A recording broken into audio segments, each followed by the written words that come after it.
السلام علیکم ویورز، کیسے ہیں آپ سب؟ امید کرتا ہوں کہ آپ سب خیر و عافیت سے ہوں گے اور اپنی زندگی میں ہر لحاظ سے خوش ہوں گے۔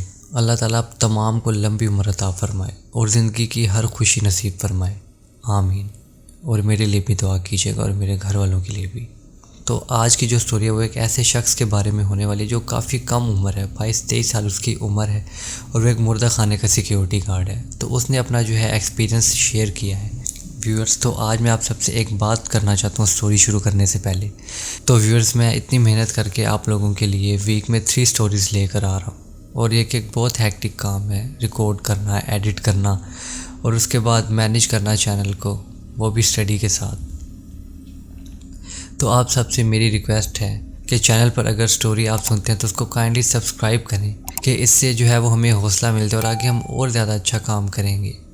اور ویڈیو کو لائک کریں اینڈ اپنے فرینڈز اینڈ ریلیٹیوز کے ساتھ شیئر کریں۔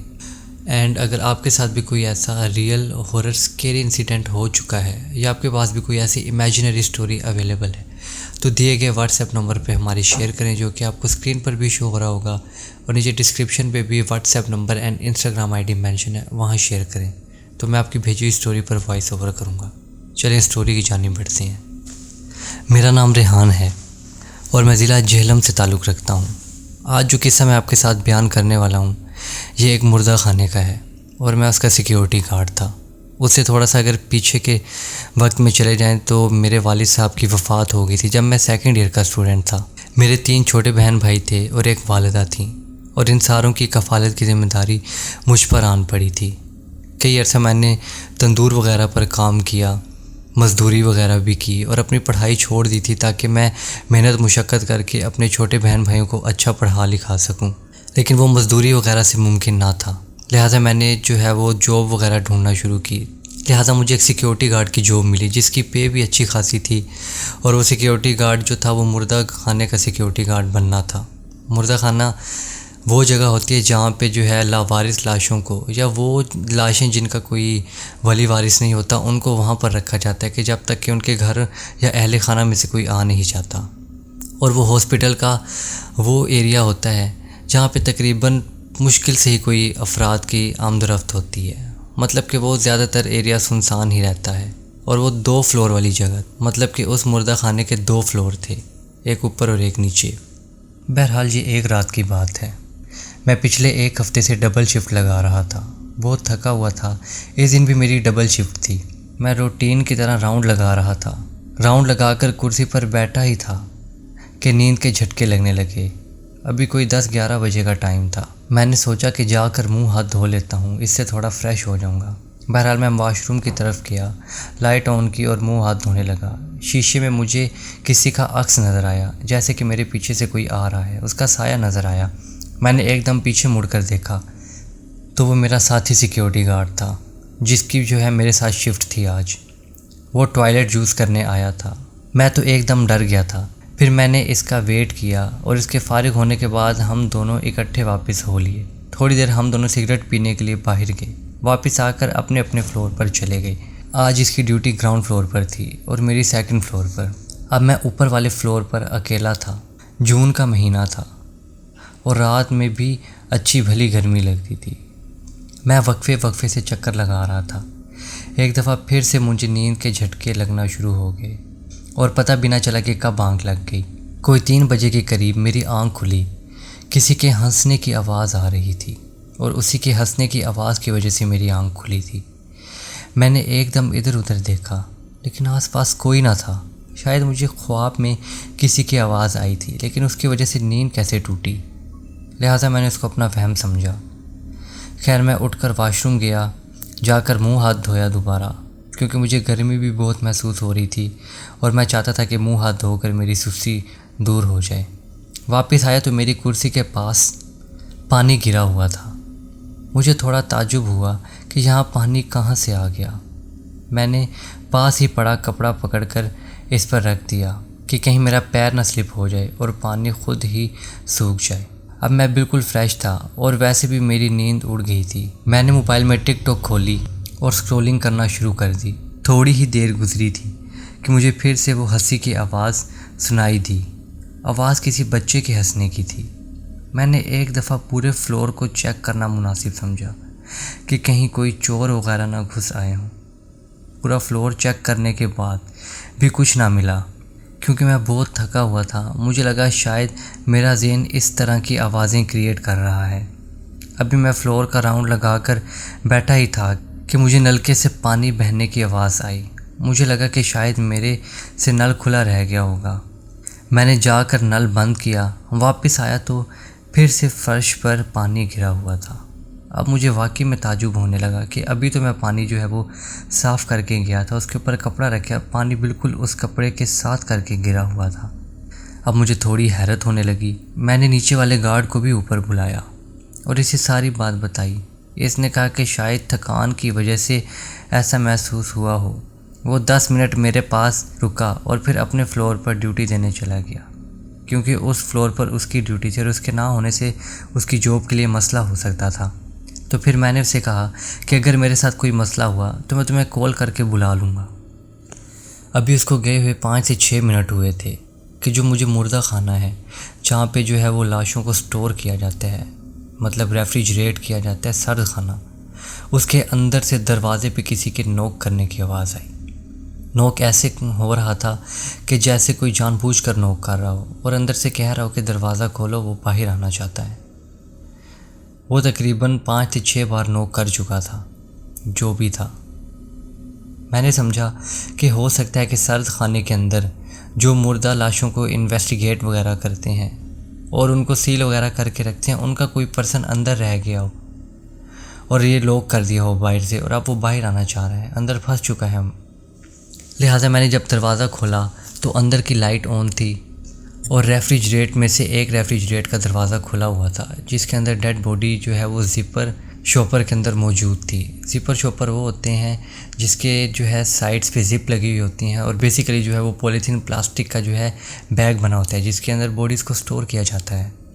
میری ڈیوٹی چونکہ سیکیورٹی گارڈ کی تھی، اس لیے آج تک میں نے لاشوں کو اتنے قریب سے اندر جا کر کبھی نہیں دیکھا تھا، اور وہ دروازہ کھلا ہوا تھا اور اس کو بند کرنے میں مجھے بہت ہچکچاہٹ محسوس ہو رہی تھی۔ اس ڈیڈ باڈی کا منہ ڈور کی طرف ہی تھا، مطلب اس کے پاؤں دوسری طرف تھے اور فیس ڈور کی طرف تھا، لہٰذا وہ مجھے بند تو کرنا ہی تھا۔ لیکن وہ بات میرے ذہن سے نکل گئی کہ ابھی کوئی نوک کر رہا تھا یہاں پر۔ میں بس اس ڈیڈ باڈی کی جو ڈور ہے اس کو بند کرنے کی طرف بڑھ گیا۔ ابھی اس کو میں بند کر کے پیچھے ہٹا ہی تھا کہ مجھے پھر سے ایسے محسوس ہوا کہ دروازہ کھلا ہے۔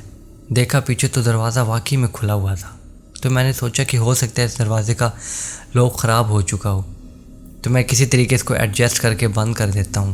میں نے زور وغیرہ لگایا تاکہ یہ دوبارہ نہ کھلے۔ ابھی میں یہ کر ہی رہا تھا کہ اچانک سے پورے فلور کی لائٹ چلی گئی۔ لائٹ جانے کے بعد بالکل گھپ اندھیرا ہو چکا تھا مردہ خانے کے اندر۔ اتنا اندھیرا ہو چکا تھا کہ باہر جانے کا راستہ تک نہ نظر آ رہا تھا۔ میں نے جیب سے موبائل نکالا ٹارچ آن کرنے کے لیے، لیکن کیا دیکھتا ہوں کہ موبائل آف ہو چکا ہے، حالانکہ اس کی بیٹری 15 سے 20% تھی جب میں نے اسے چھوڑا تھا لاسٹ ٹائم۔ لیکن اب موبائل آف ہو چکا تھا اور میں وہاں پہ بالکل اکیلا تھا۔ تو میں چیزوں کو ہاتھ لگاتا ہوا آگے بڑھ رہا تھا جیسے کوئی نابینا شخص کرتا ہے۔ میں چیزوں کو چیک کر کے راستہ تلاش کر رہا تھا باہر جانے کا، کہ اتنی دیر میں مجھے ایسی آواز آئی جیسے کوئی پولیتھین بیگ نیچے گرا ہو۔ مانو نہ مانو، وہ کسی ڈیڈ باڈی کا ہی پولیتھین بیگ تھا، اور اس کے اندر ڈیڈ باڈی جو تھی وہ نیچے گر چکی تھی۔ لیکن وہ کیسے گری تھی؟ کیا ڈیڈ باڈی خود سے چل سکتی تھی؟ قطعاً نہیں، لیکن وہ کیسے نیچے گری؟ میرا مائنڈ ابھی یہ سب کچھ پروسیس نہیں کر پا رہا تھا کہ ایسی آواز آنے لگی کہ اس پولیتھین بیگ کا زپر کھل رہا ہو۔ کیسے زپ کھلنے کی آواز آتی ہے نا، بالکل ویسے ہی۔ اب جو ہے وہ میری ہارٹ بیٹ اتنی تیز ہو چکی تھی کہ میں کچھ سمجھ نہیں پا رہا تھا، بالکل جم چکا تھا میں ایک جگہ پر۔ تو اس زپ کھلنے کی آواز رک گئی، اور اب ایسا محسوس ہو رہا تھا کہ جیسا کوئی اس پولیتھین بیگ میں سے باہر نکلنے کی کوشش کر رہا ہو، اور لگاتار اس پولیتھین بیگ کی ہلنے کی آواز آ رہی تھی، کیونکہ وہ پلاسٹک کا بنا ہوا تھا اور پلاسٹک بہت شور کرتا ہے، اور ادھر تو بالکل پن ڈراپ سائلنس تھا۔ اب میرے مائنڈ میں کلک کر چکا تھا کہ جو ڈیڈ باڈی کا جو ہے وہ ڈور اوپن تھا ریفریجریٹ کا، وہی باڈی کا جو ہے پولیتھین بیگ سمیت نیچے گرنا، اور اب مجھے پکا یقین تھا کہ وہ باہر نکل رہی ہے۔ لہٰذا میرے ذہن میں طرح طرح کے عجیب و غریب خیال آنے لگے، جنات، بھوت، ان ساری چیزوں کے بارے میں۔ میرا مائنڈ کچھ اور سوچ ہی نہیں رہا تھا، اور میں جلدی سے اندھیرے میں ہی بھاگنے لگا، بغیر یہ جانے کہ کس سمت میں دروازہ ہے۔ ابھی میں بھاگ رہا تھا کہ میرا پاؤں کسی اسٹریچر سے جا کر لگا اور میں نیچے فرش پر گر گیا۔ اس کے بعد کیا فیل کرتا ہوں کہ کوئی ٹھنڈا سرد ہاتھ میرے پاؤں پر آ کر لگا ہے، اور اس نے میرے پاؤں کو پکڑ لیا ہے، اور بالکل زور سے، اور اتنے زور سے پکڑا کہ میرے پاؤں میں شدید درد ہونا شروع ہو گئی، اور اب میری جان حلق کو پہنچ چکی تھی۔ بس میں جان چکا تھا کہ آج میرا بچنا کسی بھی حال میں ناممکن ہے۔ میں زور زور کر چلانے لگا، چیخنے لگا کہ اس چیز نے مجھے اپنی طرف کھینچنا شروع کیا، اور خوف کا مجھ پر اتنا اثر ہوا، اتنا خوف آیا مجھے، اور اتنا ڈر لگا کہ اسی خوف اور ڈر کے مارے میں بے ہوش ہو گیا۔ جب مجھے ہوش آیا تو اس کمرے کی لائٹس آن تھیں، مطلب لائٹ آ چکی تھی اس فلور کی، اور میں فرش پہ گرا ہوا تھا، اور اسٹریچر میرے ساتھ ہی پڑا ہوا تھا، لیکن ریفریجریٹ کا جو ڈور اوپن تھا وہ اب بالکل بند تھا، اور کوئی بھی باڈی باہر نہیں گری ہوئی تھی اور نہ ہی کہیں موجود تھی۔ لہٰذا میں نے اس ریفریجریٹ کو کھول کر دیکھنا مناسب نہ سمجھا۔ میں تو بس کسی طریقے آج اپنی جان بچانا چاہتا تھا، جو میرے ساتھ سب کچھ ابھی ہوا تھا۔ میں جلدی سے اس مردہ خانے سے باہر بھاگا اور فلور سے نیچے اترا۔ نیچے اتر کر سیکیورٹی گارڈ نے، جو نیچے والے فلور پر جو ہے ڈیوٹی دے رہا تھا، اس نے مجھ سے پوچھا کہ کیا ہوا ہے۔ میں نے اس کو سارا قصہ نہ بیان کیا، کیونکہ میں نہیں چاہتا تھا کہ وہ میرا مذاق اڑائے، اور ساتھ یہ کہے کہ تم اتنے بڑے ہو کر ڈر گئے ہو۔ اس نے تو یہی کہنا تھا کہ مردہ خانے میں سیکیورٹی گارڈ کی جاب جو کر رہے ہو، اس لیے تمہیں ایسا خیال ہو رہا ہے، حالانکہ ایسا ہے کچھ نہیں۔ لیکن جو سب کچھ میرے ساتھ ہوا تھا وہ صرف میں ہی جانتا ہوں۔ میں نے اس کو نہ بتایا، اور بس یہ کہا کہ مجھے یہاں پر جاب نہیں کرنی۔ اس نے میرے سے بہت پوچھنے کی کوشش کی کہ ہوا کیا ہے، آخر بتاؤ تو صحیح۔ میں نے اس کو ایک لفظ نہ بتایا، تو میں نے اسے کہا کہ اگر تم بھی بہتر سمجھتے ہو تو یہاں پر جاب نہ کرو۔ اس نے کہا نہیں، میں یہ جاب کسی حال میں نہیں چھوڑ سکتا، یہ بہت آسان کام ہے، بس کچھ راؤنڈز ہی لگانے ہوتے ہیں اور اچھی خاصی سیلری مل جاتی ہے، لہٰذا میں تو کسی صورت یہ نہیں چھوڑنے والا۔ بہرحال میں نے اس کو کہا کہ چلو ٹھیک ہے، پھر بعد میں پچھتاؤ تو مجھے نہ کہنا، میں نے تو تمہیں بتا دیا ہے کہ یہاں پر جاب نہ کرو۔ بس اس کو یہ باتیں کر کے میں وہاں سے چلا گیا۔ گھر جا کے سارا قصہ میں نے اپنی والدہ سے بیان کیا، تو انہوں نے بھی مجھے یہی کہا کہ تم آج کے بعد سے وہاں کبھی نہیں جاؤ گے، بے شک گھر کی مالی حالت کتنی ہی خراب کیوں نہ ہو، تم وہاں پر جاب کرنے نہیں جاؤ گے۔ اور میں خود بھی وہاں نہیں جانا چاہتا تھا۔ وہ دن آج تک مجھے یاد ہے، اور ابھی بھی میں اس چیز کے بارے میں سوچتا ہوں نا جب، تو میں کہتا ہوں کہ پتہ نہیں وہ کیا ہی چیز تھی، کیا وہ مجھے مارنا چاہتی تھی، اور اگر وہ مجھے مارنا چاہتی تھی تو اس نے مجھے چھوڑ کیوں دیا؟